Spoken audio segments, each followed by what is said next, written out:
Block elements वो element होते हैं जो कि हमारे स्क्रीन के जितना विड्थ अवेलेबल है ना वो इसकी कुछ विड्थ होगी, कुछ हाइट होगी। एक्चुअली कुछ हेडिंग डाल देते हैं, बहुत सुना सुना लग रहा है वेबसाइट।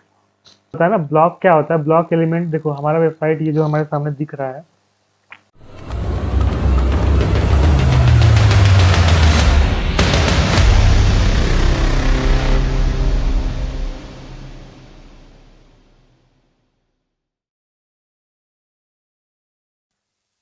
ठीक है। तो हमने ये इमेज और वीडियो टैग देख लिया था कि कैसे होता है। ठीक है। हाँ, हम लोग एक ब्लॉगिंग साइट देख रहे थे ना, उसमें जो चीजें थी हम उसको बना रहे थे। ठीक है। तो यहाँ इमेज समझ आया कि इमेज कैसे लगता है। और ये इमेज जो बीच में दिख रहा है, हमारा जो इमेज था वो देखो स्टार्टिंग में दिख रहा है ये ऐसा। तो ये सब हम CSS के थ्रू करेंगे। और ठीक है, और ये CSS के थ्रू करेंगे हम लोग। यहाँ पे देखो नीचे आते हैं तो यहाँ पे हमें कुछ लिंक दिख रहे होंगे। देखो यहाँ पे क्लिक करेंगे तो हम किसी और जगह पे चले जाएंगे। देखते हैं ये लिंक टैग है यहाँ पे। ठीक है, इसको कैसे बनाते हैं, ये लिंक कैसे बनाते हैं। तो नीचे देखते हैं और यहाँ पे चलते हैं लिंक। देखो लिंक के लिए ना एक टैग यूज होता है, जिसको बोलते हैं एंकर टैग, जिसको हम ए से रिप्रेजेंट करते हैं। ठीक है, ये लिखने का मतलब होता है कि एंकर टैग हो गया।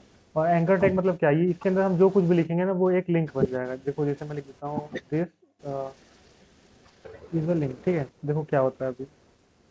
देखो कुछ दिख रहा है यहाँ पे, पर ये तो लिंक नहीं है। सर स्क्रीन शेयर नहीं हो रहा क्या? स्क्रीन से नहीं हो गया मेरा, एक मिनट। नहीं। बताओ, बाकी लोग देख भी रहे हैं, किसी हवाबाजी कर रहे हैं, इनको पता ही नहीं चला। दिख रहा है अभी स्क्रीन मेरा? Yes sir, visual. ठीक है। तो देखो यहाँ पे मैंने क्या किया, एक एंकर टैग होता है, ए टैग होता है, इसके अंदर जो कुछ भी लिखेंगे ना वो एक लिंक की तरह काम करेगा। देखो अभी मैंने पूरा नहीं लिखा है, तो जिसको थोड़ा सा दिक्कत हो कुछ देर बाद बात करेंगे। तो अभी क्या हुआ, जो भी हमने देखो यहाँ लिखा ना, ये देखो यहाँ पे आ गया, पर ये लिंक नहीं है। मैं इस पे क्लिक कर रहा हूँ ना तो ये नीचे नहीं जा रहा है। ठीक है, उसके पहले क्या हुआ कि देखो ये मेरा इसी लाइन में खुल रहा है और ये अच्छा नहीं लग रहा है, कि वीडियो के साइज के बराबर इसका हाइट हो गया है। तो देखो एक और टैग आता है जिसको हम बोलते हैं, जिसका सेल्फ क्लोजिंग टैग होता है, उसको हम बोल देते हैं वॉइड। ठीक है, वॉइड एलिमेंट। तो उसमें क्या होता है ना, एक BR टैग होता है। BR टैग यूज होता है लाइन को ब्रेक करने के लिए। जैसे मैं चाहता हूँ कि अब जो है ना वो एक नई लाइन में आए। जैसे अभी तक क्या था, ये देखो यहाँ पे आ रहा था, ये वाला जो था ना उसी लाइन में देखो आ रहा है। देखो ये भी उसी लाइन में आ रहा है। मैं चाहता हूँ ये एक नई लाइन में आए, तो उसके लिए मैं क्या किया, BR टैग लगाया और अभी जो लाइन चल रही थी ना मैं उसको ब्रेक कर दिया, मतलब तोड़ दिया। अब जो नई चीजें आएंगी वो एक नई लाइन में आएंगी। देखो मैं सेव किया और देखो मेरा ये जो लिंक था ना वो एक नई, मैं जूम कर देता हूँ थोड़ा सा। ये देखो एक नई लाइन में आ रही है, नीचे दिख रहा है तुम लोग को? ठीक है, पर ये देखो अभी लिंक नहीं है। मैं इस पे क्लिक कर रहा हूँ तो देखो कुछ भी नहीं हो रहा है। तो इसको लिंक कैसे बनाते हैं?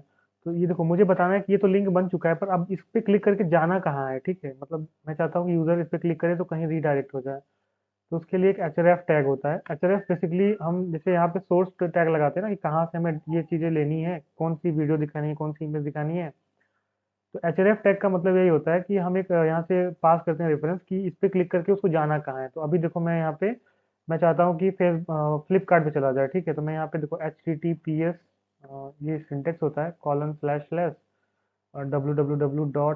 आई होप कि यही हो, flipkart.com। ठीक है, अब देखो क्या होगा। देखो अब ये देखो नीचे देखो अंडरलाइन बन के आ रहा है और इस पे मैं लेके जा रहा हूँ माउस ना, देखो मेरा माउस कर्सर बन जा रहा है। अब देखो मैं इस पे क्लिक करूंगा तो देखो मेरा यहाँ पे कुछ खुल रहा है, flipkart.com। हाँ खुल गया। ठीक है, देखो ये एक लिंक बन चुका है। तो अब मैं देखो देखो मुझे इस पे क्लिक कर रहा हूँ, जैसे ही मैं फ्लिपकार्ट पे चला जा रहा हूँ। देखो, पर तुमने देखा होगा ना कि कई बार जैसे फ्लिपकार्ट पे किसी चीज़ पे क्लिक करते हैं तो एक नया टैब में खुलता है। अगर मैं अमेजन का वेबसाइट खुद दिखाऊँ तुमको, तो यहाँ पे जितने भी प्रोडक्ट हम क्लिक करते हैं ना, वो हर बार प्रोडक्ट जो होते हैं वो नए टैब में खुल रहे होते हैं।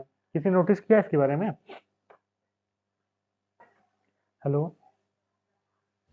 यस सर, नोटिस किए हैं सर। ठीक है, जैसे मैं ये जो जो भी मैं खोल रहा हूँ, तो ये जैसे मैं इसको ओपन किया। ठीक है, अब इसमें जितने भी मुझे प्रोडक्ट दिखेंगे वॉच कैटेगरी में, देखो ये तो ऐसा नहीं था। एक मिनट, कुछ सर्च कर लेते हैं। क्या सर्च करते हैं? कुछ सर्च कर लेते हैं वॉच। ठीक है, तो अब देखो जितने भी मैं वॉचेस खोलूंगा, आई होप होना चाहिए ऐसा। देखो ये देखो मुझे एक नया टैब में खुला ना, पुराना देखो अभी भी खुला हुआ है एज इट इज। और ये देखो जो नया खुल रहा है वो एक नया टैब में खुल रहा है। और जितनी बार भी हम खोलेंगे ना ये एक नया टैब में ही हमें ओपन करेगा। देख रहे हो, ये एक नया टैब में ओपन हुआ। बेसिकली ये कैसे कर रहे हैं, लिंक पे क्लिक करके हम भी तो फ्लिपकार्ट पे आ गए। देखो हमने जो लिंक लिंक पे क्लिक किया फ्लिपकार्ट पे आ गया, पर ये नया टैब में तो नहीं ओपन हुआ। इसके लिए हमें ना एक टारगेट देना पड़ता है कि हम चाहते हैं कि ये जो है ना टारगेट देना पड़ता है, और इसमें टारगेट करके एट्रीब्यूट होता है एंकर टैग में। ठीक है, ये टारगेट क्या करता है, हम बताते हैं कि हमें भेजना क्या है। तो इसमें कुछ प्रॉपर्टीज होती हैं, जैसे अंडरस्कोर। देखो ये 4 प्रॉपर्टीज हैं, parent, self, top, underscore, blank. तो पेरेंट देंगे तो जहाँ से ये वेबसाइट खुला है, जैसे मैं जिस टैब से इस वेबसाइट पे आया हूँ, ये उसी टैब में जाके खुलेगा। जैसे मैं अमेजन पे क्या था कि अभी के लिए मेरा देखो जो भी खुला था ना, पेरेंट टैब ये था, मैं इस पे क्लिक किया तो एक नया टैब खुला। तो उस जो टैब था ना, उसका जो पेरेंट टैब था वो ये वाला था। ठीक है, तो अब जब अंडरस्कोर पेरेंट देंगे तो क्या होगा, वो अपने पेरेंट में खुलेगा। सेल्फ देंगे तो उसी में खुलेगा। टॉप देंगे तो ये कुछ ऐसा टॉप पे खुलेगा। इसको ट्राई करना खुद से, जो आएगा बताना। ठीक है, तो अंडरस्कोर ब्लैंक देने का मतलब क्या है कि मैं बोल रहा हूँ कि अब जो मेरा खुले ना वो एक नए टैब में खुले, एक ब्लैंक टैब में खुले। ठीक है, देखो मैं इस पे क्लिक किया और देखो जो भी फ्लिपकार्ट खुल रहा है नया टैब में खुल रहा है, पुराना वाला मेरा एज इट इज पड़ा हुआ है। ये जो भी खुल रहा है नया टैब में खुल रहा है। तो अब देखो ये तो समझ में आ गया, इतना सब जानते हैं, पर कुछ सिक्योरिटी के पर्पज से क्या होता है कि मैं इस टैब से इस टैब में आया, पर कुछ सिक्योरिटी के पर्पज से कुछ चीज़ें होती होंगी ना, कि मैं अगर यहाँ पे क्लिक किया तो जो नया खुल के आ रहा है वो इस वेबसाइट से मैं इस पे आ गया। ठीक है, कुछ सिक्योरिटी के लिहाज से कुछ चीज़ें होता है कि मैं इससे इस पुराने वाले से नए पे गया, तो हो सकता है हैकर कोई ऐसा स्क्रिप्ट चला दे जो कि नए वाले को या डैमेज कर सके, या पुराने कुछ इन्फॉर्मेशन नए पे ऐसा भेज सकता है। तो उसके लिए हम लोग क्या करते हैं, इस एंकर टैग में कुछ प्रॉपर्टीज होती हैं, जैसे रेल करके होता है। ठीक है, तो रेल में हम क्या लिखते हैं कि नो रेफरर करके होता है। शायद स्पेलिंग में गलत लिख दूँ, मुझे याद नहीं आ रहा। नो रेफरर और नो ओपनर लिखता हूँ। ठीक है, नो ओपनर। तो ये दो ये एक इंपॉर्टेंट चीज़ है जो कि इंटरव्यू में पूछ लेते हैं कभी कभी, तो इसको देख लेना। तो इससे क्या होता है कि मैं ऐसा बोल रहा हूँ कि मैं अब जो नए वेबसाइट पे जा रहा हूँ, और इसको तभी लिखना जब टारगेट ये लिखना है, जब नए टैब में खोलना हो किसी चीज़ का ना, तब ये रेल वाला जो प्रॉपर एट्रीब्यूट है यहाँ पे मेंशन करना। और ये स्पेलिंग देख लेना, शायद मैं सही लिखा हूँ, कुछ और भी हो सकता है। तो नो रेफरर का मतलब होता है कि जहाँ से मैं आ रहा हूँ वहाँ से मुझे कोई ऐसा रेफरेंस नहीं है, पुराने वाले का रिकॉर्ड नहीं रखना। ठीक है, जैसे अगर ये लिंक फ्लिपकार्ट खुला ना, तो ये पूरा ये कहाँ से खुल के आ रहा है, किस वेबसाइट से खुल रहा है, उसका रिकॉर्ड नहीं रहेगा। अब फ्लिपकार्ट को नहीं पता होगा कि ये कहाँ से आ रहा है। फ्लिपकार्ट को लगेगा कि ये एक ऐसा बोल सकते हो कि नया यूजर है जो कि गूगल सर्च करके ओपन किया है। तो नो रेफरर का मतलब होता है, मैं बोल रहा हूँ कि जो नया वेबसाइट खुल रहा है ना, वो मेरे इस पुराने वाले के बारे में इन्फॉर्मेशन ना रखे। नो ओपनर का मतलब यही होता है, ऐसा कुछ होता है, देख लेना इसके बारे में डिटेल में। ये बेसिकली सिक्योरिटी के लिहाज से लगाते हैं, और रिएक्ट वगैरह में इसको लगाना थोड़ा सा हो जाता है। तो ये कुछ ऐसा सीन रहता है। ठीक है, बाकी चीज़ें तो सब सही चलेंगी। तो ये बेसिकली हमारा लिंक टैग का इन्फॉर्मेशन हो गया। ठीक है, और देखते हैं और क्या यहाँ हो सकता है। लिंक हो गया, ये हेडिंग हमने देख लिया। यहाँ पे देखो क्या है, ये कुछ टेक्स्ट लिखे हुए हैं ना, ये कुछ टेक्स्ट लिखे हुए हैं, तो इसके लिए इसको हम पैराग्राफ बोलते हैं। तो इनको लिखने के लिए ना क्या होता है, एक पैराग्राफ के लिए टैग होता है। जैसे मैं अगर हेडिंग टैग हो गया, तो यहाँ पे मैं पैराग्राफ लिख देता हूँ कुछ, पैराग्राफ। ठीक है, एलिमेंट। ठीक है, तो इसमें क्या होता है, इसको हम पी टैग से बोलते हैं। पी टैग में क्या होता है, जनरली हम देखो हम टैग तो लगाते हैं, लेकिन हर टैग का कुछ मतलब होता है, जिनको हम H1 में भी ये पैराग्राफ वाली चीज़ें लिख सकते हैं, और CSS लगा करके हम पैराग्राफ को और H1 को एक जैसा दिखा भी सकते हैं, कोई दोनों अंतर नहीं है। पर इसका मतलब जो भी हम लिखते हैं ना, वो सर्च इंजन ऑप्टिमाइजेशन में काम आती है। तो अगर हम ये H1 को पैराग्राफ बना सकते हैं, कोई इशू नहीं है, CSS लगाएंगे दोनों सेम दिखेंगे। यहाँ तक कि लिंक को भी बना सकते हैं, हर एक चीज़ को एक दूसरे जैसा दिखा सकते हैं। पर फिर जो होता है ना सर्च इंजन ऑप्टिमाइजेशन में, जो गूगल का जो क्रॉलर होते हैं जो सर्च करते हैं वेबसाइट पे कंटेंट क्या है, तो वो तो इसको पैराग्राफ की तरह ही पढ़ेगा। इसको तो HTML पता नहीं है, उसको तो पता है ये पैराग्राफ है, तो वो हेडिंग खोजेगा ना वेबसाइट पे हेडिंग दिखाने के लिए। तो हेडिंग को हमें H1 में रखना पड़ता है या H2 में रखना पड़ता है। तो इसका मतलब होता है कि जो हम इसमें रखते हैं वो हमारा जो बोट होते हैं कुछ गूगल के, जो कि हमारे जो भी हम जहाँ पे इसको रखेंगे इंटरनेट पे, वो इसको पढ़ते हैं जाके कि क्या कंटेंट यहाँ पे रखा हुआ है, उसके हिसाब से वो हमारा वेबसाइट टॉप पे दिखाते हैं। कोई कुछ सर्च किया तो उसको टॉप पे दिखना चाहिए। तो ये टैग्स बहुत इंपॉर्टेंट रोल प्ले करते हैं दिखाने के लिए। ठीक है, तो जैसे यहाँ पे हो गया एंकर टैग हो गया। तो पैराग्राफ के अंदर हम कुछ भी पैराग्राफ लिख लेते हैं। अभी के लिए मेरे पास कुछ भी नहीं है, तो यहाँ मतलब VS कोड पे एक फीचर है लॉरेम इप्सम का। तो लॉरेम के बाद जो भी वर्ड हम लिखेंगे, जैसे मैं अगर 20 लिख देता हूँ, तो ये 20 वर्ड का कुछ ऐसा पैराग्राफ जनरेट करके हमें दे देगा। देखो दे दिया। तो हमें ये कुछ कंटेंट, डमी कंटेंट होते हैं, हम यहाँ से खुद से जनरेट कर सकते हैं। तो देखो क्या हो रहा है वेबसाइट पे, हमें एक पैराग्राफ दिख रहा है, तो समझ रहे हो, तो ये हमारा हेडिंग हो गया, ये हमारा पैराग्राफ हो गया, और इस तरह से हमारा पैराग्राफ दिखता है। फिर देखो यहाँ पे कुछ और चीज़ें हैं, देखो यहाँ पे 1 2 3 4 करके कुछ दिख रहा है ना, तो इसको बोलते हैं लिस्ट बोलते हैं। और ये बहुत सारे वेबसाइट पे लिस्ट होता है, जहाँ पे कुछ जगह पे यहाँ 1 2 3 4 लिखा होता है, कुछ जगह पे ऐसे डॉटेड डॉटेड बना होता है। तो उसको भी देख लेते हैं कैसे होता है। तो इसको बेसिकली हम दो टैग्स दिखाते हैं, लिस्ट टैग, ठीक है। तो इसके लिए दो टैग होता है बेसिकली, एक होता है ऑर्डर्ड लिस्ट, ठीक है, और एक होता है अनऑर्डर्ड लिस्ट, ठीक है। ऑर्डर लिस्ट मतलब क्या, जैसे ये 1 2 3 4 एक ऑर्डर्ड में लिखा हुआ है ना, ये 1 के बाद 2 है फिर 3 है, तो इसके लिए एक टैग होता है जो कि OL टैग होता है, ठीक है। OL टैग मतलब ऑर्डर्ड लिस्ट का एक टैग बन गया। और मैं यहाँ पे कुछ पैराग्राफ दिखा देता हूँ, मैं लिख देता हूँ कि दिस इज ऑर्डर्ड लिस्ट, ठीक है। अब इसके अंदर क्या, ये जो भी लिखा हुआ है ना, ये एक लिस्ट बना के देगा, पर लिस्ट के आइटम्स तो हमें खुद से बनाने पड़ेंगे। तो लिस्ट आइटम के लिए एक टैग होता है जिसको हम बोलते हैं LI टैग। L का मतलब लिस्ट, I का मतलब item. For example this is list 1, ऐसे करके मैं अलग अलग लिस्ट बना सकता हूँ। दिस इज लिस्ट 2, लिस्ट 3, या फिर कुछ मतलब ऐसा नाम देते हैं जो कि थोड़ा अच्छा भी लगे पढ़ने में। तो यहाँ पे हम एक टू डू लिस्ट टाइप का कुछ लिस्ट बना लेते हैं। For example go to school, ठीक है, स्कूल तो नहीं है, कॉलेज बचा हुआ है, गो टू कॉलेज, ठीक है। उसके बाद क्या करते हैं, प्रिपेयर फॉर एग्ज़ाम, ठीक है। और क्या लिख सकते हैं, बाई एप्पल्स, ठीक है, ये बहुत फेमस एग्जांपल है। तो अब देखते हैं ये कैसा दिख रहा होगा वेबसाइट पे हमारे। देखो यहाँ पे, देखो ये हमें दिख रहा है, ये जो पैराग्राफ हमने लगाया था वो दिख रहा है, और ये 1 2 3 4 कैसे दिख रहा है, दिख रहा है 1 में गो टू स्कूल, मैंने कुछ ऐसा लिखा नहीं है, मैंने यहाँ पे बस एक लिस्ट आइटम बनाया ना, ऑर्डर लिस्ट में एक लिस्ट आइटम बनाया है।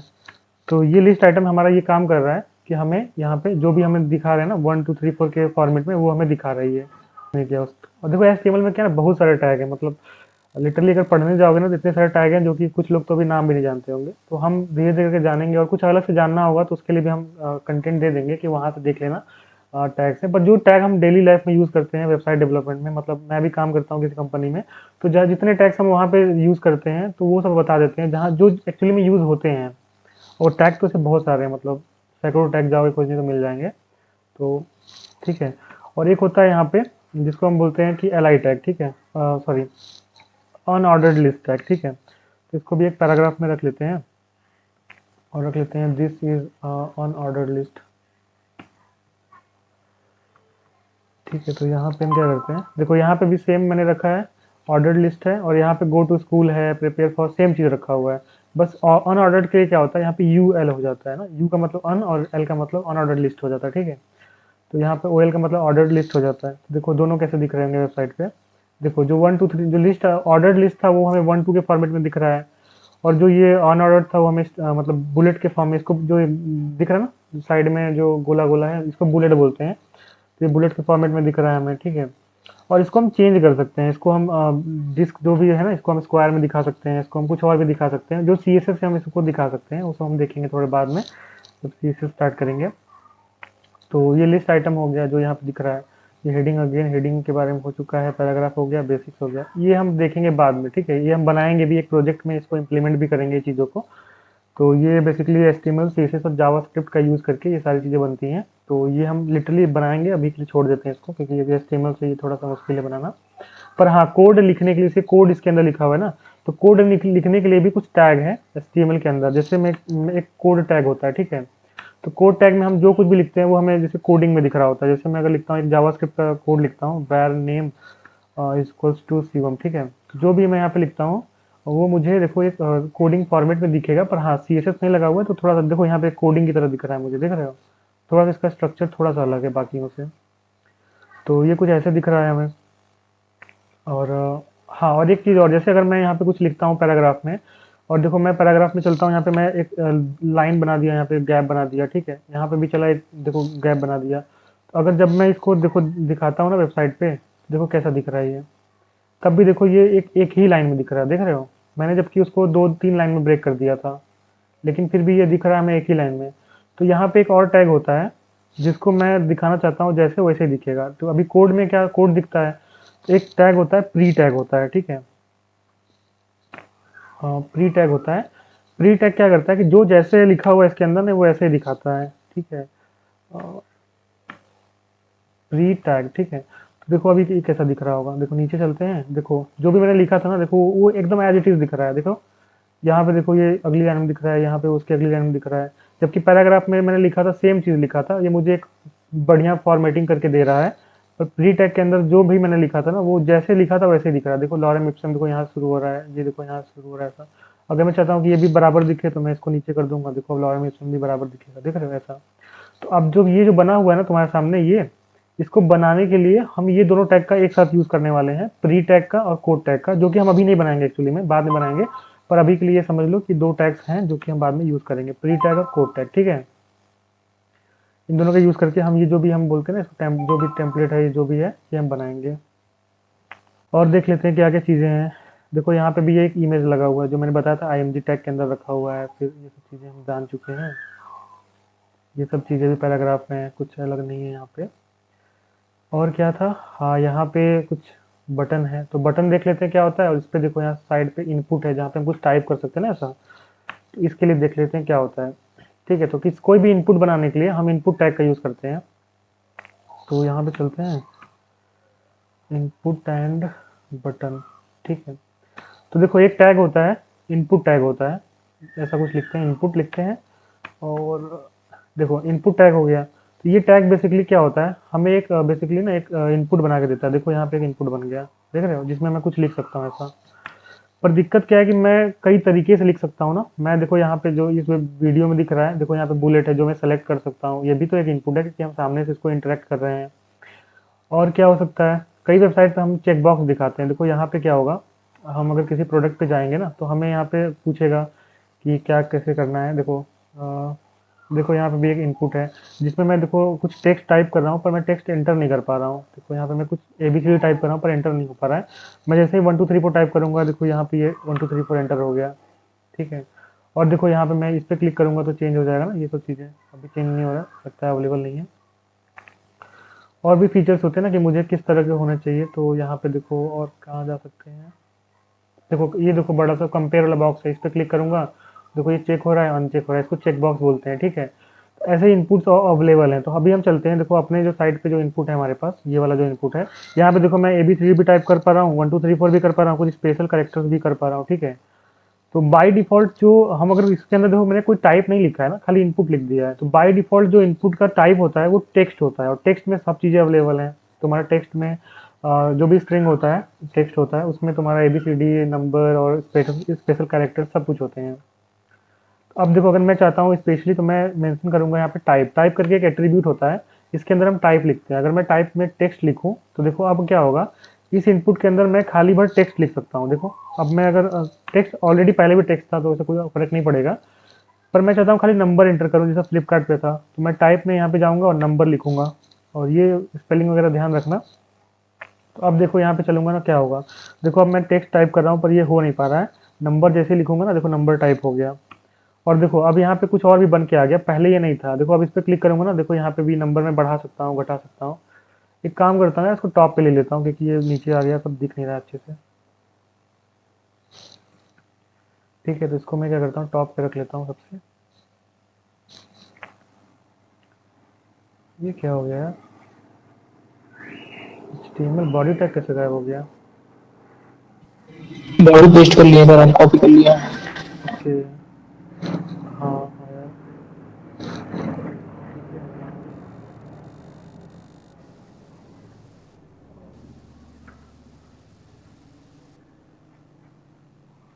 ठीक है आ गया। और कहीं था क्या बॉडी टैग, नहीं, ठीक है। तो यहाँ पे चलते हैं।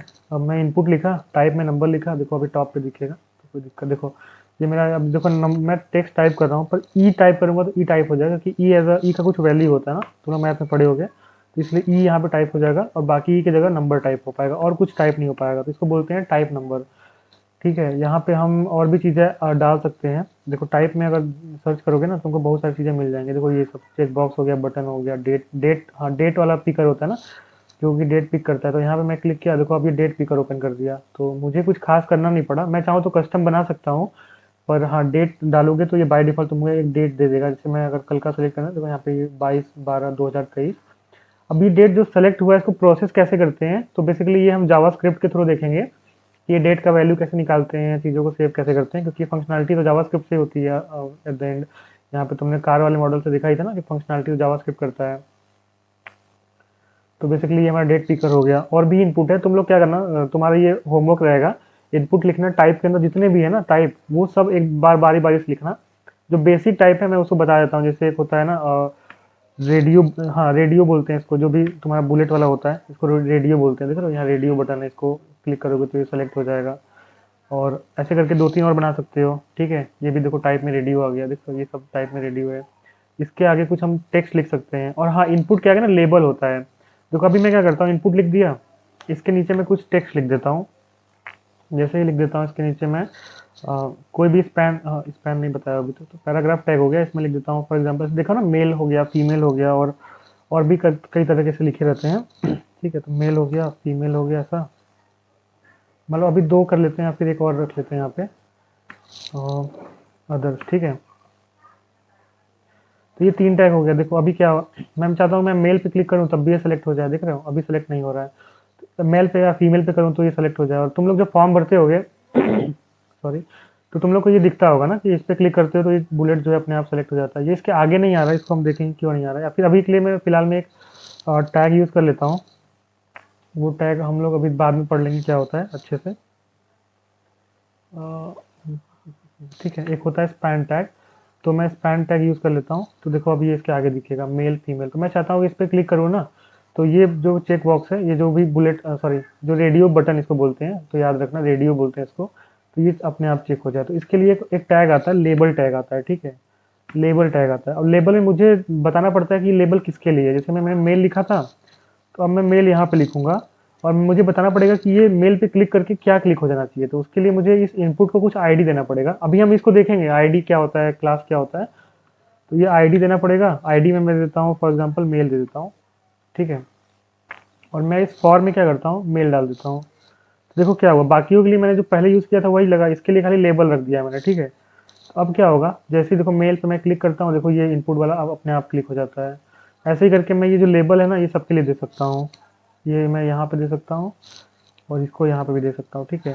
इसके लिए क्या ज़रूरी है कि इनपुट को, तुम्हारे जितने भी इनपुट है ना, उनको कुछ एक स्पेशल आईडी देना होना चाहिए। मैं भी बताऊँगा आईडी क्या होता है, ये सब चीज़ें, तो उसका दिक्कत नहीं है। फीमेल, और यहाँ पे मैं चलता हूँ, फीमेल हो गया।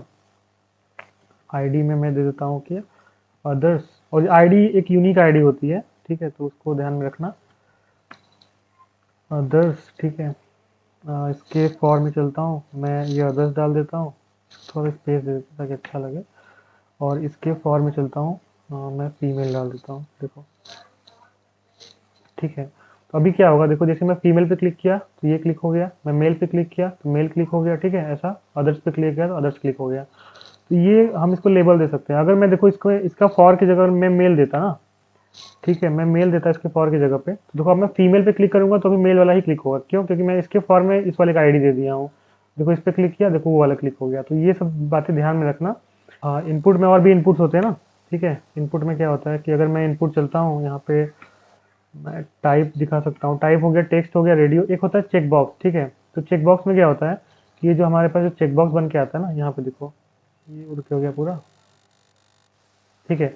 देखो यहाँ पे एक चेक बॉक्स बन के आ गया। ये देखो चेक होगा और अनचेक होगा ना, ये जो हमने देखा था फ्लिपकार्ट के साइड पे, तो वो हम इनपुट चेक बॉक्स से बना सकते हैं। और क्या है हमारे पास, और बाकी चीज़ तुम लोग खुद से ट्राई करना, ठीक है। ये होमवर्क रहेगा तुम्हारा। इनपुट में बहुत सारी चीज़ें होती हैं। इनपुट में हम फाइल लिख सकते हैं, ठीक है। तो फाइल लिखने से क्या होता है कि हम अपने कंप्यूटर की फाइल्स को चूज़ कर पाएंगे। देखो यहाँ चूज़ फाइल ऐसा देखा होगा अपलोड करते समय इमेजेस को या कुछ भी, तो उस पर क्लिक करोगे तो देखो यहाँ पे फाइल चूज़ कर पाते हो। जो भी फाइल तुमको यहाँ से चूज़ करनी है वो तुम यहाँ से चूज़ कर पाते हो। और ये फाइल में भी मेंशन कर सकते हो कि देखो अभी क्या है कि मुझे सारी चीज़ दिखा रही है ना, फाइल में गया, मुझे फोल्डर फाइल सब कुछ दिख रहा है, इमेज दिख रहा है, अलग अलग तरीके का इमेज दिख रहा है ना। तुम चाहो तो इसको भी तुम चेंज कर सकते हो कि तुम यहाँ पे जाना, यहाँ पे तुम टाइप दिखा सकते हो। शायद इसको देखना अच्छे से क्या होता है ना, इसमें हम पास कर सकते हैं कि इमेज खाली सेलेक्ट हो या खाली वीडियो सेलेक्ट हो। और अगर कोई प्रॉब्लम आगे बताना, मैं देख लूंगा, मुझे ये चीज़ याद नहीं है, काफ़ी टाइम हो गया यूज़ किए हुए। तो इस तरह से हम फाइल को चूज़ कर पाते हैं। और भी बहुत सारी चीज़ें हैं जो कि तुम देखना। हम इसको टाइप में बटन दे सकते हैं, या फिर टाइप में हम सबमिट दे सकते हैं।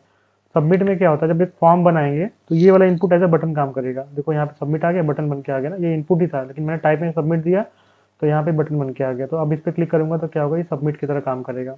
हमारा इनपुट वाला सीन जो था वो हो गया, ठीक है। ये बटन कैसे बनाते हैं, तो बटन के लिए एक बटन टैग होता है, ठीक है। बटन के लिए क्या होता है, बटन टैग होता है, इसमें हम जो कुछ भी लिखेंगे, फॉर एग्जांपल मैं लिखता हूँ कि लॉगिन, तो हमारा क्या होगा, ये बटन बन जाएगा। देखो यहाँ पे एक बटन बन के आ गया होगा, देख रहे लॉगिन बटन। तो ऐसे करके हम बटन्स बनाते हैं। और क्या क्या चीज़ें हमने नोट डाउन करी थी जो सीखना था, लिंक हो गया, इनपुट हो गया, बटन हो गया, हेडिंग लिस्ट हो गया, और कुछ बचा है क्या? हाँ, एक और अभी मेजर जो चीज़ बचा है वो देख लेते हैं। तो बेसिकली ये सब हम जो टैग्स यूज़ करते हैं, जैसे हमने क्या बताया था कि कार के लिए मटेरियल्स यूज़ करते हैं, कार की स्ट्रक्चर बनाने के लिए। तो वेबसाइट बनाने के लिए क्या करते हैं, हम इन सब टैग्स का यूज़ करते हैं। तो हमने मैक्सिमम चीज़ों को देख लिया है, और कुछ और चीज़ें हैं जो कि बिहाइंड द सीन काम करती हैं, उनको देख लेते हैं। जैसे हम चाहते हैं ना कि कुछ ऐसा कोई कंटेंट ना दिखे, पर वो इन सब कंटेंट को स्टोर करे अपने पास, तो उसके लिए हमारे पास कंटेनर बोलते हैं उसको। कंटेनर में हमारे पास डिव टैग आता है, ठीक है। तो एक टैग होता है डिव टैग। तो डिव टैग बेसिकली क्या करता है, एक कंटेनर, एक बॉक्स बना के दे देता है हमें। और आगे हम देखेंगे ये जो बॉक्स मॉडल वगैरह है कैसे काम करती है। तो डिव टैग हो गया, और डिव टैग के अंदर जो कुछ भी डाल सकते हैं ना, जैसे मैं जो ये हेडिंग डाला हूँ यहाँ पे, ये सब डाल सकते हैं डिव टैग के अंदर, कुछ भी डाल सकते हैं। यहाँ तक कि हम हेडिंग टैग के अंदर भी कुछ भी लिख सकते हैं, पर ज़्यादा अच्छा क्या होता है कि हम हेडिंग से रिलेटेड चीज़ें लिखें, ऐसा नहीं कि इमेज डाल दे रहे उसके अंदर। ये पैराग्राफ लिख सकते हैं, ये सब चीज़ें हम डाल सकते हैं डिव के अंदर। डिव क्या करता है, बेसिकली एक बॉक्स बना के देता है हमें, और बॉक्स के अंदर तो हम कुछ भी लिख सकते हैं। देखो यहाँ पे ये डिव बना जो बनाया थे उसके अंदर सब कुछ दिख रहा है, हमारे पास इमेज भी दिख रहा है। तो ये समझ आया सबको? Hello? Yes sir. Yes sir, yes sir. किसी को भी कोई दिक्कत होगा यार तो पूछ लेना बाद में, ऐसा नहीं, ठीक है। तो बेसिकली डिव क्या करता है, एक हमें ऐसा कंटेनर बॉक्स बना के देता है। इसमें हम जो चाहें वो लिख सकते हैं, हम पैराग्राफ लिखें, हेडिंग लिखें, इमेज डालें, ठीक है, कुछ भी लिख सकते हैं, एनीथिंग जो व्हाट वी वांट, ठीक है। तो ये कुछ ऐसे ही काम करता है। और एक टैग और है, स्पैन टैग होता है। स्पैन टैग भी हमें एक कंटेनर बना के देता है, पर इन दोनों का यूजेज अलग है थोड़ा सा, ठीक है। तो स्पैन टैग को हम देख लेते हैं। ये भी कोई सा खास यूजेज नहीं है, ये हमें कंटेनर बना के देता है, कुछ भी इसके अंदर हम लिख सकते हैं, फॉर एग्जाम्पल ये सब डाल देंगे। तो पर कुछ यूज़फुल इसका होता है ना, यूजेस दोनों डिफरेंस क्या है, तो वो भी देख लेते हैं हम। देखो जैसे हमने कुछ लिखा है यहाँ पे, देखो ये हमारा एक स्पैन टैग हो गया जो हमें दिख रहा है ये सब। तो अब देखो, अब कुछ अलग से जान जाते हैं। ये सब समझ में आ गया सबको जो अभी तक हम पढ़े, या किसी को कोई दिक्कत है तो पूछ सकता है, हम लोग उसके बारे में डिस्कस कर सकते हैं। किसी को भी कोई दिक्कत हो यार तो बताओ, जो समझ में ना आया हो। All clear sir. ओके, अब जिसको समझ में आया भाई देखो उठा लो हाथ, अदरवाइज बाद में मत बोलना, ठीक है। नो और प्रॉब्लम सर। ओके, और भी कोई है? वो कुछ बोल ही नहीं रहे ना यार, वो सो तो नहीं रहे, ऐसा कुछ मुझे लग रहा है। ठीक है, तो एक मिनट रुको, चेक कर क्लियर लेते है हैं। सर सारी चीजें। सारी क्लियर है? ठीक है, और कौन है? आर्यन। आर्यन बहुत देर से कुछ नहीं बोल रहा है। हाँ सर। क्लियर है भाई? तुमको कुछ बोल नहीं रहे यार। हाँ हाँ। ठीक है, आमिर। चल रहा हूँ सर। हाँ क्लियर है। ठीक है भाई, फोल्डर बन गया तुम्हारा? हाँ बन गया। चलो बढ़िया है। और क्या था? रितेश। क्लियर है सर। ठीक है भाई, क्लियर है तो। और स्मृति। हेलो? ये लोग है कि नहीं यार, कुछ बोल ही नहीं रही है। तृप्ति। Clear sir, clear. चलो बढ़िया है यार, कुछ बोल दिया करो ताकि ऐसा लगे कि क्लियर एक्चुअली। चलो बढ़िया, ठीक। यश भी बचा हुआ है, यश। चलो ये लगता है नहीं है बंदा, कहीं गायब है। ठीक है, तो बेसिकली ये सब टैग्स का यूज़ करके हम एक अपने वेबसाइट का स्ट्रक्चर बना रहे होते हैं। आई होप कि क्लियर हो गया, सब बोल तो रहे हैं। ठीक है, अब इनमें डिफरेंसेस क्या होते हैं, लॉजिकल लेवल पे जाएंगे तो इनमें डिफरेंस, हाँ एक बात याद धराना मेरे को, लास्ट में इनपुट के बारे में मैं देख लूंगा कि क्या होता है, मैं याद नहीं आ रहा मेरे को। ठीक है, तो अब चलते हैं इनको थोड़ा सा देखते हैं कि कैसी चीज़ें होती हैं, दोनों में डिफरेंस क्या है बेसिकली। ठीक है, तो वो कोड किसी को नहीं चाहिए था ना जो मैं लिखा था? आई होप कि सबको समझ में आ गया हो। हेलो? नहीं सर, सब सही है, क्लियर है। चलो ठीक है भाई, कोड सही होगा तो वीडियो देख लेना दोबारा। ठीक है, तो अब देखो क्या होता है, एक डिव टैग में बताया जो कंटेनर बनाता है, एक बॉक्स बना के देता है। और वहीं पे हमें एक स्पैन टैग भी हमारे पास होता है ना, जो एक बॉक्स बना के देता है, मैं बताया अभी। तो इन दोनों में बेसिक डिफरेंसेस क्या होते हैं, ये बॉक्स क्या होते हैं, ठीक है, इनको अभी समझते हैं लॉजिकल लेवल पे। अब हम जो समझने वाले हैं ना, एक बहुत ही खतरनाक इंटरव्यू क्वेश्चन पूछते हैं, बहुत छोटा सा क्वेश्चन है, पर वहाँ बहुत सारे लोग नहीं बता पाते हैं। हाँ अभिषेक बताओ। सर ड्राइव कर सकते हैं सर इसके बारे में कुछ? हाँ भाई अभी आगे इसके बारे में बात ही, वही तो बात स्टार्ट कर रहे हैं, डिव क्या होता है, अच्छा स्पैन क्या होता है अभी। हम्म, चलो, तो एक होता है ना कि क्या बोलते हैं, ब्लॉक एंड इनलाइन एलिमेंट, ये मेरे से पूछा गया था, मैं नहीं बता पाया था उस टाइम पे। ठीक है। तो पूछा गया था कि भाई ब्लॉक एंड इनलाइन एलिमेंट क्या होते हैं, और 5 ब्लॉक और 5 इनलाइन टैग्स के बारे में बता दो। तो किसको किसको पता है एक्चुअली में इस टाइम पे, और किसको पता है? ओके, और किसी को नहीं पता ब्लॉक और इनलाइन टैग क्या होते हैं? अमित को भी पता है, और शिवम को भी पता है। चलो ठीक है भाई, चलो अच्छा बता दो भाई अमित इसके बारे में।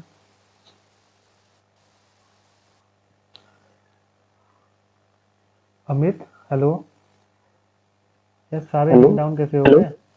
हाँ बताओ, ब्लॉक और इनलाइन टैग क्या, एलिमेंट क्या होता है? इनलाइन के बारे, इनलाइन एलिमेंट्स जो होते हैं, जो जैसा विड्थ होता है, जैसे जैसे भी उनको विड्थ चाहिए पर एज पर साइज ले लेते हैं, जिस जिस भी साइज की होगी उस साइज का विड्थ वो लोग ले लेते हैं। ओके, मुझे इतना ही पता है, ज्यादा नहीं।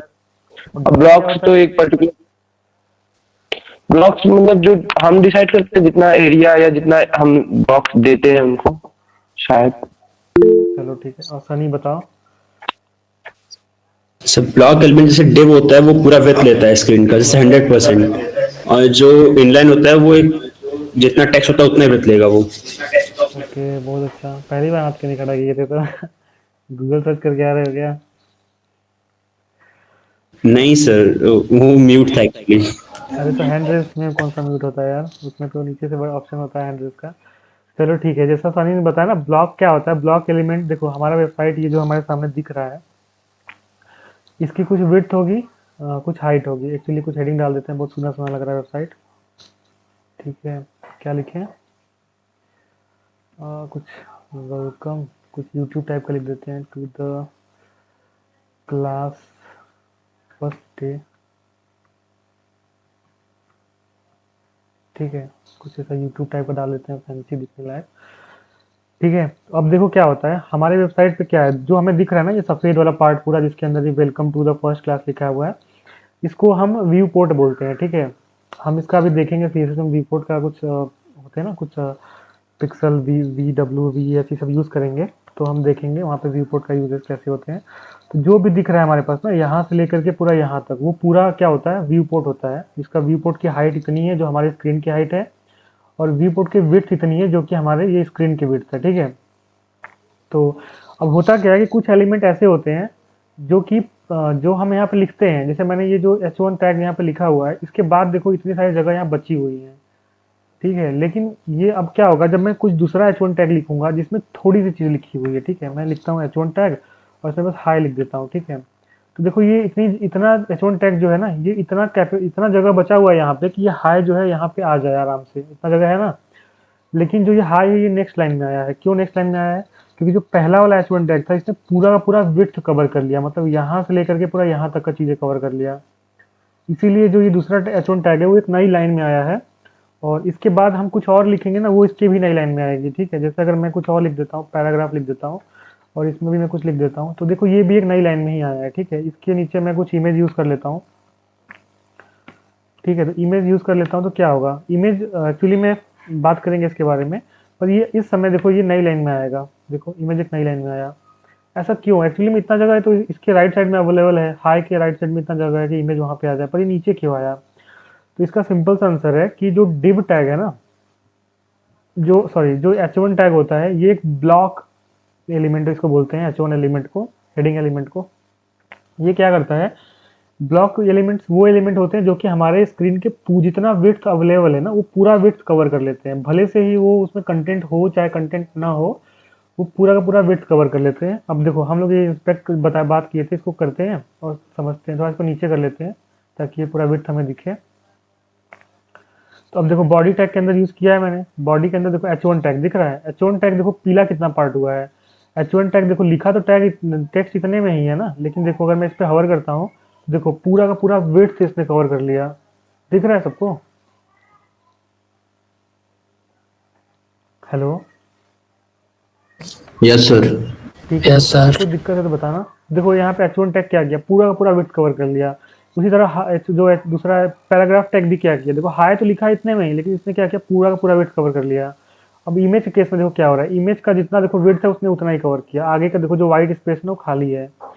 तो अब देखो इससे समझ में आता है कि कुछ एलिमेंट होते हैं जो कि पूरे विड्थ कवर कर लेते हैं। और हाँ, एक और लगा देता हूँ मैं ताकि क्लियर अंडरस्टैंडिंग हो जाए। एंकर टैग, ठीक है, एंकर टैग में मैं क्या करता हूँ, कुछ भी नहीं डालता हूँ यहाँ पे, ठीक है। और यहाँ पे मैं लिख देता हूँ गूगल लिख देता हूँ, ठीक है। तो देखो ये कहाँ पे आएगा अभी, देखो एंकर टैग कहाँ पे आया, इमेज के जस्ट राइट में आया ना, क्योंकि इमेज को जितना विड्थ चाहिए था उसने उतना विड्थ लिया।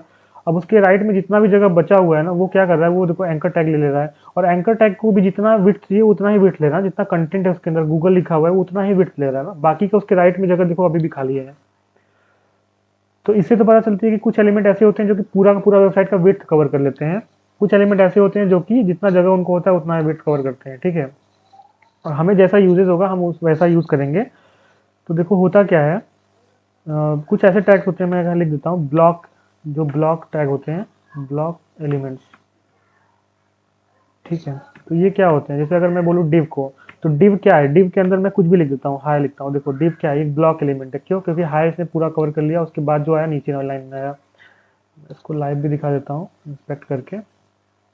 और हाँ, इंस्पेक्ट टूल ऐसा है ना कि तुम लोग खुद से चेक कर सकते हो, डिबगिंग वगैरह कर सकते हो। तो ये देखो इसने पूरा जो भी डिव था ना पूरा बिट ले लिया, देख रहे हो। और उसी के बाद स्पैन टैग भी होता है, स्पैन टैग। तो स्पैन टैग में अगर मैं है लिखूंगा तो ये क्या करेगा, देखो जितना जरूरत होगा ये उतना ही बिट लेगा। देखो स्पैन टैग पर ऑलरेडी H1 टैग है तो वो पूरा बिट कवर करता है, तो वो नीचे लाइन में आया है। स्पैन टैग को, स्पैन टैग के नीचे बगल में मैं दूसरा स्पैन टैग लिखता हूँ, जिसमें मैं लिख देता हूँ हाई टू। देखो क्या हो रहा है, देखो स्पैन के बगल में जो जगह था उसके उसमें दूसरा स्पैन टैग आ गया, ठीक है। तो ऐसे जो भी एलिमेंट है, कुछ एलिमेंट ब्लॉक एलिमेंट्स होते हैं, कुछ एलिमेंट इनलाइन एलिमेंट होते हैं। और ये इंटरव्यू में मेरे से पूछा गया था एक बारी, तो हाँ जिसको नहीं पता था वो इसको समझ ले। और ठीक है, इस पे थोड़ा सा और रिसर्च करना। जैसे डिव हो गया, जितने भी हेडिंग टैग्स होते हैं ना H1 से लेकर के H6 तक के, वो सारे जो होते हैं वो क्या होते हैं, वो ब्लॉक एलिमेंट्स होते हैं। अ, ठीक है, उसके बाद पैराग्राफ टैग होता है, वो ब्लॉक एलिमेंट होता है, ठीक है। ये भी ब्लॉक पूरा विड्थ कवर करता है। और भी ऐसे बहुत सारे टैग्स हैं जो कि धीरे धीरे एक्सप्लोर करोगे तो यूज में तुम्हारे आएंगी। इनलाइन में क्या है, इनलाइन में स्पैन टैग तुम्हारा इनलाइन टैग हो गया। इमेज टैग जो होता है तुम्हारा, एंकर टैग जो होता है, ये सब तुम्हारे जो है इनलाइन एलिमेंट्स हो गए। जितना इनको जगह होगा ना उतना ही जगह खाली ये कवर करेंगे, ठीक है। और कुछ और भी टैग्स होते हैं, जैसे मैं अगर बताऊं तो कुछ टैग्स होते हैं, जैसे मैं अगर यहाँ पे तुमको डिव टैग दिखा दूं, डिव टैग के अंदर मैं लिख देता हूँ लॉरम 50 करके, अब 20 लिख देता हूँ, ठीक है। तो ये मुझे क्या करेगा, 20 वर्ड्स जनरेट करके दे देगा। देखो यहाँ दिख भी रहा है मुझे। पर मैं चाहता हूँ ना कि ये जो लिखा है ना बीच वाला जो वर्ड है, ये खाली कुछ अलग तरीके से दिखे। तो मैं क्या करूँगा, मैं देखो इसको एक पैराग्राफ टैग में रख सकता हूँ, रख दूंगा।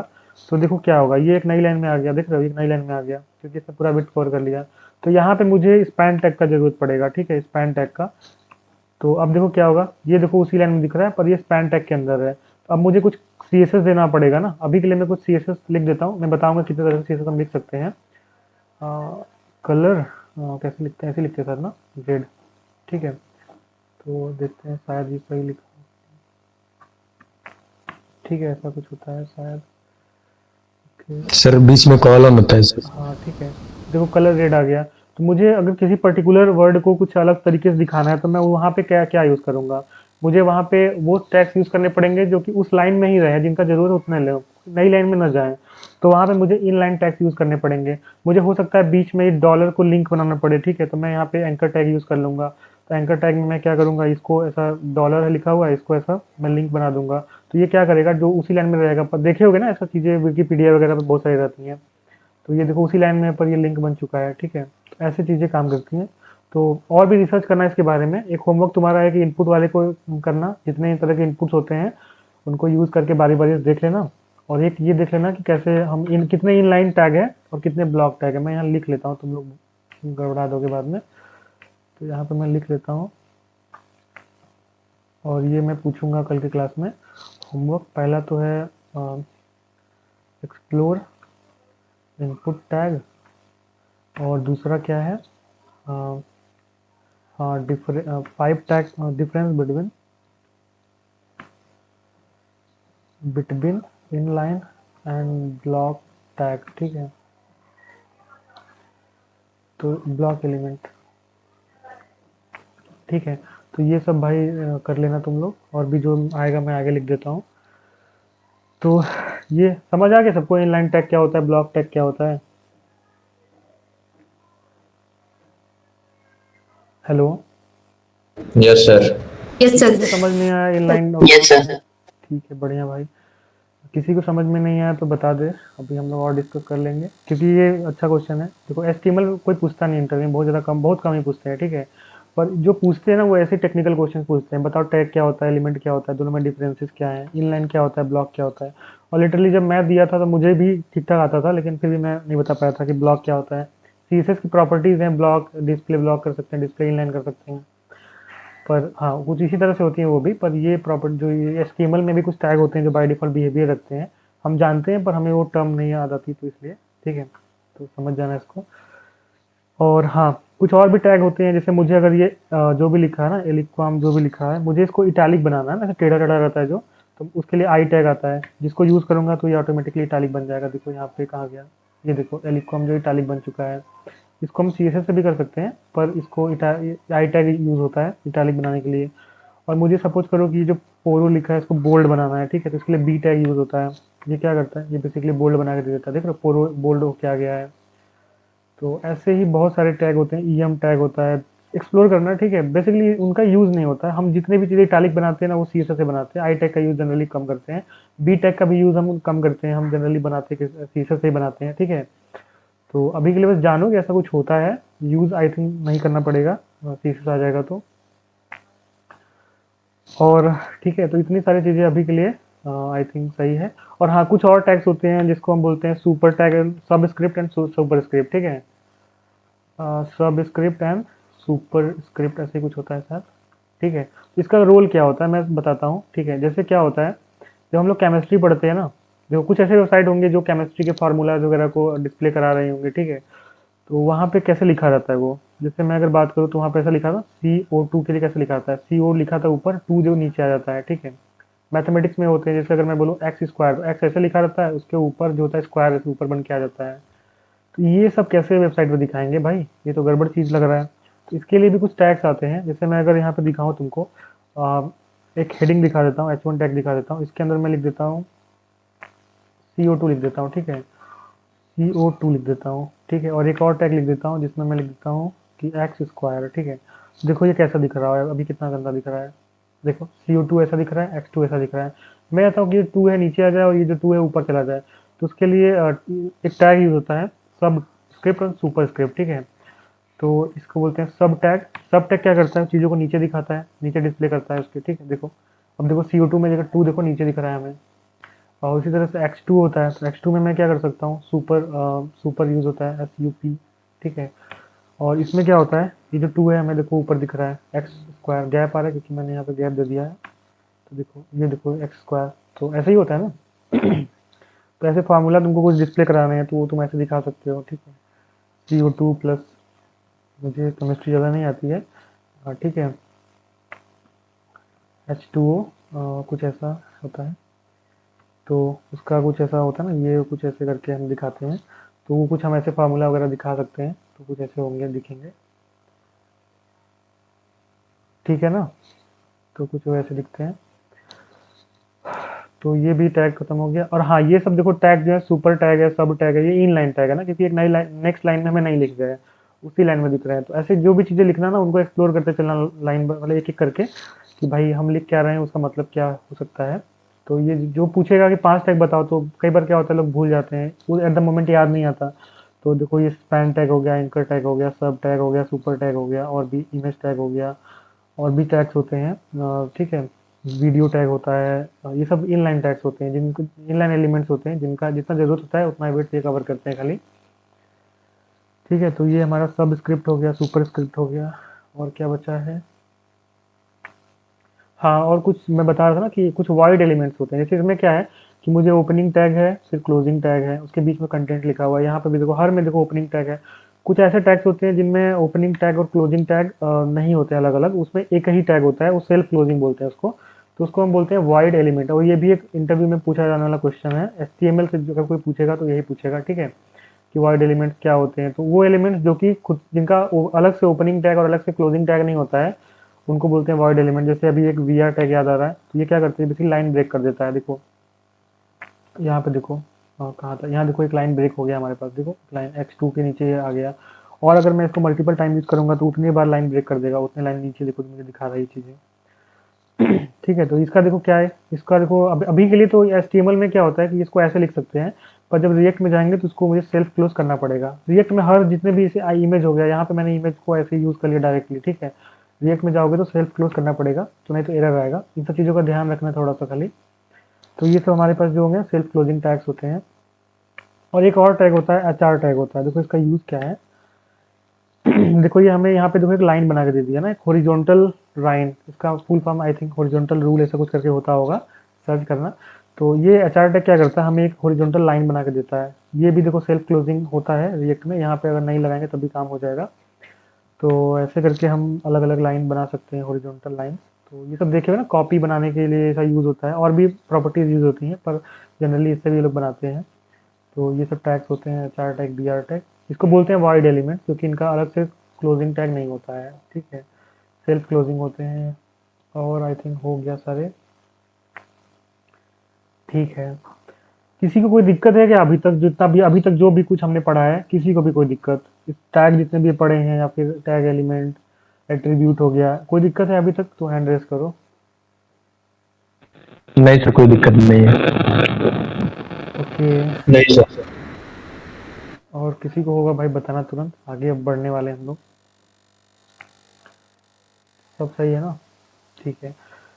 तो इसको हटा देते हैं।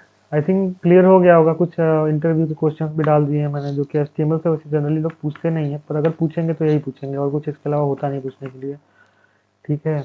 और आई थिंक कॉन्सेप्ट भी क्लियर हो रहे हैं साथ साथ में, जो भी मैं बता रहा हूँ कि चीज़ें कैसे काम करती हैं सब, ठीक है। तो अब देखो क्या होता है, हमने टैग्स के बारे में जान लिया, मतलब हम लोग क्या किए हैं। आई थिंक HTML में इतना सफिशिएंट है। और अगर तुमको जानना होगा कुछ ना, तो देखो मतलब HTML टैग्स इन W3 स्कूल में तुमको मिल जाएगा, ठीक है। तो यहाँ पे देखो बहुत सारे टैग्स लिखे हुए हैं, सैकड़ों टैग हो गए, मुझे तो लगता है बहुत सारे टैग्स हैं। इनको यूज़ करना, एक एक करके इनका मतलब पढ़ना। कोड टैग देखो मैं बता दिया हूँ, कोड टैग क्या होता है, तो इसके बारे में पढ़ना कि क्या होता है, ये सब चीज़ें कैसे काम करती हैं। क्योंकि इतने सारे एलिमेंट्स जो टैग्स हैं, इनका मतलब नहीं होता एक्चुअली में रियल लाइफ में, हम इनको यूज़ नहीं कर रहे होते हैं। कुछ ही टैग ऐसे होते हैं इनको यूज़ करते हैं। जैसे ऑडियो टैग भी होता है, ऑडियो टैग मैं बताया नहीं तो बता देता हूँ। जैसे मैं अभी इमेज दिखा रहा था, तो इसके लिए IMG टैग यूज़ किया था, वीडियो के लिए वीडियो टैग यूज़ किया था। तो उसी तरह से एक और टैग होता है ऑडियो दिखाने के लिए, ठीक है। ऑडियो दिखाने के लिए ऑडियो टैग होता है, उसमें हम क्या सोर्स डालते हैं कि कहाँ से ऑडियो दिखाना है। मैंने पहले से एक music.mp3 डाल रखा है। देखो अब मेरे पास यहाँ पे ऑडियो आ रहा है, पर दिख नहीं रहा है। क्यों नहीं दिख रहा है, क्योंकि ऑडियो में तो कुछ ऐसा वीडियो की तरह दिखने के लायक होता नहीं है, तो यहाँ पे हमें कंट्रोल्स डालना पड़ेगा ऑडियो के लिए। तो देखो अब हमारा ऑडियो दिख रहा है, मैं प्ले कर सकता हूँ, इसमें वॉल्यूम वगैरह बढ़ा सकता हूँ, घटा सकता हूँ, ये सब म्यूट कर सकता हूँ। इस ऑडियो को डाउनलोड भी कर सकता हूँ, प्लेबैक स्पीड इसकी बढ़ा सकता हूँ, ठीक है। ये एक्चुअली में ऊपर दिख रहा है तो इसलिए चीज़ें कट जा रही हैं। तो ऐसे ऑडियो टैग भी होता है, हम दिखा सकते हैं। तो और भी टैग्स को एक्सप्लोर करना, ठीक है। सारे टैग तो हम जान नहीं जाएंगे, काम करते करते टैग मालूम चलते हैं। और इनको याद नहीं करना है, ठीक है। जब दिक्कत होगा तो जाना यूज़ करना। और मुझे लगता है अगर स्टार्टिंग में कर रहे हो तो heading tag, paragraph tag, input वगैरह क्लियर हो गया होगा, तो इन्हीं से काम हो जाता है बेसिकली। और टैग को जरूरत पड़ेगा तो यहाँ से पढ़ लेना, बहुत सारे टैग्स हैं, ठीक है। और कुछ छूट नहीं रहा जो मेन टैग है। हाँ, और भी कुछ टैग है, जैसे कि मैं आर्टिकल टैग यूज़ करते हैं। जैसे हमें क्या करना है, कुछ आर्टिकल बनाने हैं, तो मैं क्या किया, एक H1 बनाया, और H1 में मैं लिख दिया कि दिस इज माई आर्टिकल, ठीक है। तो ये बेसिकली एक हेडिंग बना के दे दिया। देखो क्या होता है कि अब देखो कंटेनर के लिए मैं बता दिया, डिव टैग हो गया, स्पैन टैग हो गया, पर और भी टैग्स होते हैं जो कि कंटेनर के लिए यूज़ होते हैं। उनके कुछ मतलब होता है, जैसे एक आर्टिकल टैग हो गया, ठीक है। आर्टिकल टैग भी एक कंटेनर बनाया था डिव की तरह। पर दिक्कत क्या है कि अगर डिव टैग यूज़ करेंगे ना, तो जो सर्च इंजन ऑप्टिमाइजेशन होता है, उसमें पता नहीं होगा कि डिव के अंदर रखा क्या हुआ है, क्योंकि डिव के अंदर कुछ भी रख सकते हैं हम लोग ना। सेम स्पैन के अंदर होता है, कुछ नहीं पता होता कि इसके अंदर क्या रखा हुआ है। तो उसके लिए जैसे जो मैं बताया ना कि सर्च इंजन ऑप्टिमाइजेशन में गूगल के बोट्स होते हैं, वो जाके हमारे पेजेस को पढ़ते हैं कि क्या लिखा हुआ है, तो वो टैग्स के थ्रू पहचानते हैं कि अच्छा ये H1 टैग है, मतलब ये एक हेडिंग होगा, ये आर्टिकल टैग है, मतलब इसके अंदर कुछ आर्टिकल लिखा होगा, ठीक है। होता कंटेनर ये भी है। तो अगर मैं इसको देखो यहाँ पे जनरेट करूँ तो देखो मुझे एक आर्टिकल दिख रहा है जो कि एक कंटेनर ही है, कुछ अलग नहीं है, पर इसका एक मतलब होता है जो कि हमें नहीं पता। जब वो मतलब हमारा जो गूगल का बोट वगैरह हमारे वेबसाइट पे जाएंगे, इंडेक्स मतलब उसको इंडेक्स करने के लिए गूगल पे कि पहले दिखे कितने नंबर पे दिखे, तो वो ये आर्टिकल टैग का यूज़ करेंगे। तो अगर किसी यूज़र को आर्टिकल पढ़ना होगा तो वो ये सब टैग को हमें रिकमेंड करेंगे कि इसको, सॉरी इस वेबसाइट को करेंगे कि भाई इसमें आर्टिकल चीज़ें ज़्यादा लिखी हुई हैं, इनको पढ़ो। वैसे और भी टैग्स होते हैं, समरी टैग होता है, ठीक है, आई थिंक होता होगा, हाँ समरी टैग होता है, इसमें भी कुछ ऐसे लिखते हैं। तो इसके बारे में पढ़ना डिटेल में क्या होता है। जनरली हम एक दो टैग यूज़ करते हैं डेली लाइफ में। आई थिंक एचटीएमएल के लिए इतना सफिशिएंट है कि स्ट्रक्चर बनाने के लिए। Article versus section tag difference, okay ठीक है। देखो आर्टिकल में क्या होता है ना, जैसे मैं बताया कि डिफरेंसेस पढ़ना इसको अच्छे से, ठीक है। पर बेसिक जो डिफरेंस होता है कि ये देखो दोनों बनाते तो कंटेनर ही है, एक बॉक्स बना के दे देंगे उसके अंदर कुछ भी भरो, ठीक है। पर आर्टिकल जो होता है ना, वो जो हमारे सर्च इंजन के लिए जो क्रॉलर होते हैं, बोर्ड्स होते हैं, वो हमारे वेबसाइट पे आते हैं, ट्रैवर्स करते हैं, पढ़ते हैं कि क्या लिखा हुआ है। तो वो आर्टिकल से वो समझते हैं कि इसके अंदर कुछ आर्टिकल जैसी चीज़ें लिखी होंगी, ठीक है। और सेक्शन समझते हैं कि ये वेबसाइट का एक सेक्शन हो सकता है। जैसे मैं तुमको दिखाता हूँ, एक मिनट, देखो अगर मैं तुमको दिखाता हूँ, ठीक है, इस वेबसाइट पे देखो क्या हुआ है। इसमें देखो ये सब चीज़ें लिखी हुई हैं, यहाँ पे देखो ये एक सेक्शन है ना, बेसिकली यहाँ कोई आर्टिकल नहीं लिखा हुआ है। पर अगर इसमें इसको इंस्पेक्ट करता हूँ तो ये होता क्या है, अगर राइट साइड इसको लेकर चलूँ तो देखो यहाँ पे क्या हो रहा है। यहाँ पे देखो एक सेक्शन टैग का यूज़ हुआ है, ठीक है, ये सेक्शन टैग का यूज़ हुआ है। तो बेसिकली ये बता रहा है ना कि ये जो चीज़ें दिख रही है तुम्हें, ये एक सेक्शन है, ये कोई आर्टिकल नहीं लिखा हुआ है। तो आर्टिकल का मतलब होता है, अगर मैं ये कंटेंट है ना, देखो ये कंटेंट एक डिव होगा जहाँ तक मुझे लगता है। देखो ये कंटेंट एक देखो पैराग्राफ है, ठीक है। तो अगर मैं इसको बना दूँ, अगर मैं इसको सेक्शन बना दूँ ना, तब भी ये सेम तरीके से काम करेगा।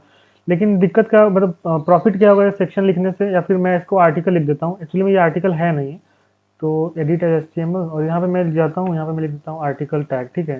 तो अब जब क्रॉलर इसको पढ़ेगा ना, तो ये इसको समझ में आएगा कि ठीक है ये पैराग्राफ में क्या लिखा हुआ है, कैसे क्लियर नहीं हो रहा है।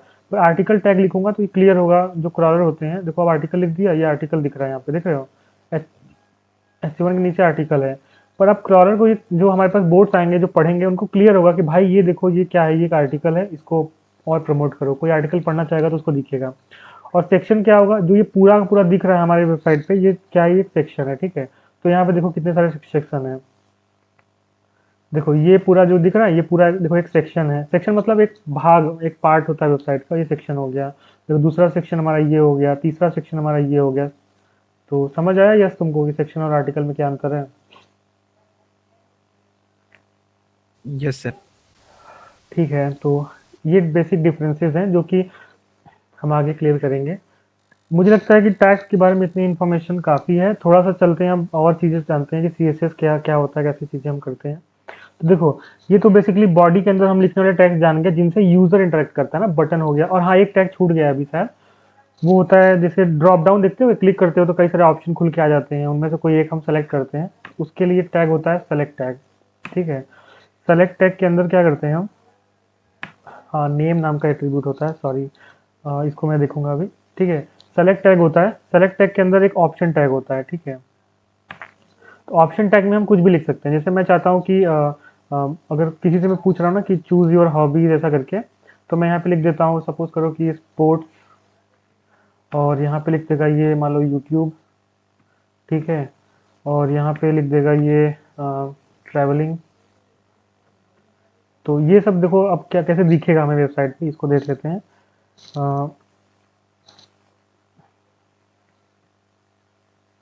ठीक है, तो देखो ये जो वेबसाइट पे दिखेगा, देखो ये दिख रहा है यहाँ पे स्पोर्ट दिख रहा है, ये दिख रहा है, ये सब हमें दिख रहा है यहाँ पे। तो ये बेसिकली सेलेक्ट और ऑप्शन टैग की मदद से आता है। सेलेक्ट टैग जनरेट करता है और इसके अंदर जो भी हम ऑप्शन डालते हैं वो हमें दिखता है यहाँ पे, ठीक है। तो ये सेलेक्ट और ऑप्शन टैग भी एक इंपॉर्टेंट टैग है, हम काफ़ी यूज़ करते हैं इसको। तो ये भी हो गया। और हाँ यहाँ पे देखो क्या होता है, हम इसको आईडी डालते हैं, हम इसको आईडी मतलब लेबल वगैरह लिखेंगे तो आईडी का यूज़ कर सकते हैं। फिलहाल में अभी के लिए कोई आईडी का यूज़ नहीं है यहाँ पे। और देखो ये वैल्यू की जो एट्रीब्यूट है ना ऑप्शन के अंदर, इसका क्या मतलब होता है, हम किसी वेबसाइट पे जब सेलेक्ट करते हैं, मान लो मैंने यूट्यूब सेलेक्ट किया, ठीक है। तो अभी यूट्यूब तो मैंने चूज कर लिया, पर अब बैकएंड पे या फिर जब जो वेबसाइट बनाने वाला है उसको कोई वैल्यू चाहिए होगा कि यूट्यूब की जगह क्या लिख सकते हैं। तो मैं यहाँ पे कोई वैल्यू लिख सकता हूँ, मैं यहाँ पे YT लिख सकता हूँ, कुछ भी लिख सकता हूँ, मैं मेरे ऊपर है, वो एज ए डेवलपर के ऊपर है।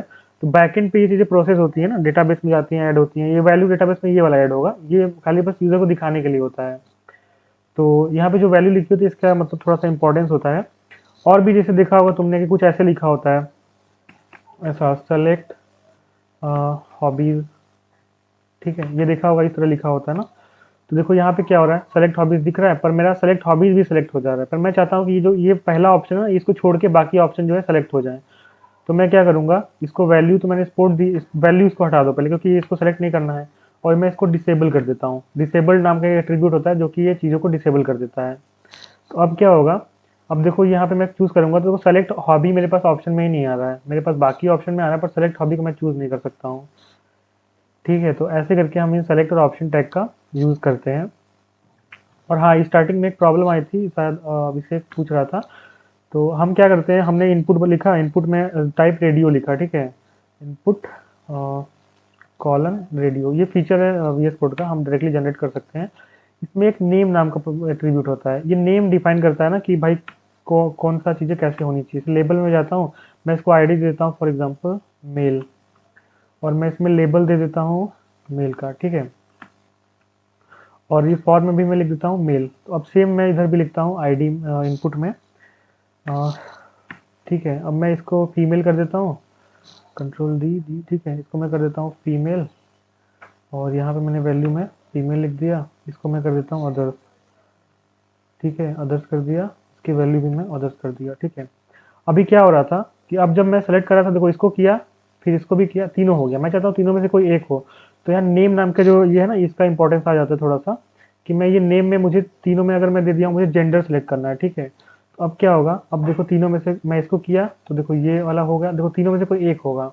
तो यहाँ पे नेम वाला जो एट्रीब्यूट है उसका वैल्यू होता है, ये तीनों अगर सेम रहेगा तो तीनों में से कोई एक ही सेलेक्ट होगा, क्योंकि इसको पता है कि भाई तीनों एक ही चीज़ को सेलेक्ट कर रहे हैं, जेंडर को, ठीक है। तो ये ऐसे इनपुट हो गया। अब इससे क्लियर है ये चीज़, तुमको डाउट था इस पे? यस सर, सही है। ठीक है, तो नेम नाम का जो एट्रीब्यूट होता है इसको यूज़ करोगे, सेम नेम रखोगे तो सारे जो है एक ही चीज़ को सेलेक्ट करेंगे। और ये सेलेक्ट करके क्या करते हैं ये हम जावास्क्रिप्ट में देखेंगे जब हम फंक्शनैलिटीज ऐड करेंगे। और क्या बचा, आई थिंक हो गया, इतना ही था। और भी कुछ होगा तो भाई बता देंगे, फिर तुमको कुछ नहीं आएगा तो पूछ लेना।